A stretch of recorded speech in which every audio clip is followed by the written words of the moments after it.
집에 들어섰을 때 가장 중요한 부분이 현관인데요. 가장 먼저 맞이하는 부분도 현관이잖아요. 그런데 가장 작은 공간이기도 합니다. 그래서 어떻게 구성하느냐에 따라서 첫 느낌이 될 수도 있어요. 그래서 가장 중요한 부분이라고 볼 수 있겠고요. 여기는 32년 된 구축 아파트입니다. 한 번도 교체되지 않은 아주 찐 구축이에요.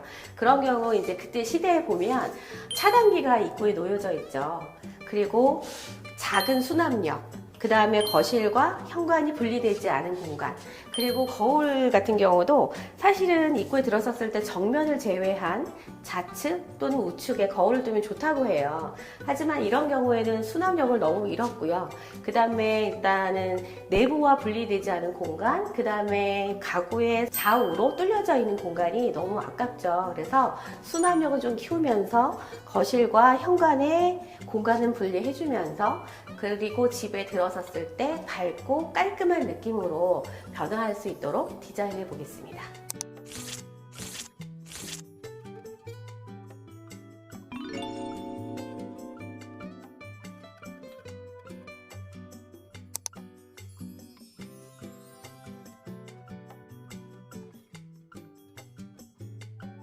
지금 보시는 것처럼 3m, 3m도 안 되는 작은 기역자 주방이거든요. 근데 그 안에 조리 공간과 준비대와 개수대가 다 들어가야 돼요. 그래서 그거를 가장 이제 동선을 고려한 구성을 해봤고요. 여기서 가장 포인트를 줄 거는 저희는 상부장을 없앨 거예요. 그래서 창을 통창으로 해서 좀 개방감과 그 다음에 액자를 바라다보는 느낌으로 이제 좀 개방감 있게 할 거고요. 그 다음에 기역자 주방이 아닌 디귿자 주방으로 해서 전자제품까지 다 매입할 수 있는 공간으로 할 거고요.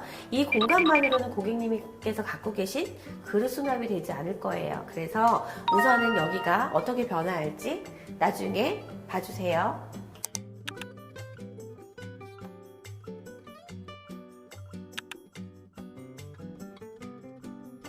사실 특수한 경우긴 하지만 이런 걸레바지, 이런 몰딩 오래간만에 보셨죠?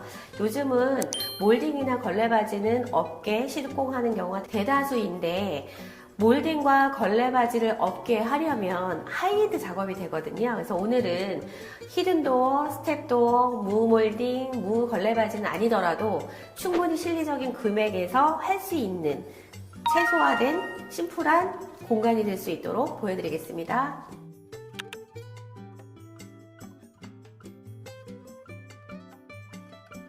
여기 욕실 공간은 1600에서 2200 정도 되는 보통의 욕실 크기에 비하면 아주 작지도 아주 크지도 않은 일반적인 욕실 크기인데요.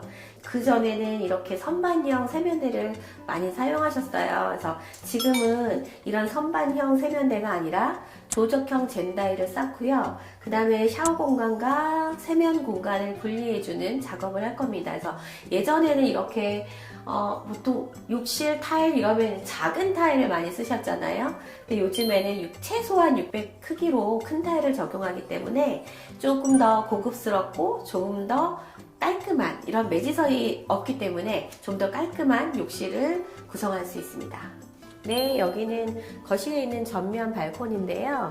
한눈에 보셔도 거실 일부 한 부분만큼이나 넓은 걸 보실 수 있으세요. 그래서 그냥 발코니 공간으로 하시기에는 아까운 부분이어서 확장보다는 홀딩도어를 설치를 해서 여름에는 개방감 있고 확장감 있게 사용을 하시고 겨울에는 좀 단열력을 높이는 방향으로 구성을 잡았습니다. 그래서 앞에는 아마 꽃장식, 꽃을 좋아하시고 장식을 좋아하시는 고객님께서 잘 활용하실 것 같습니다.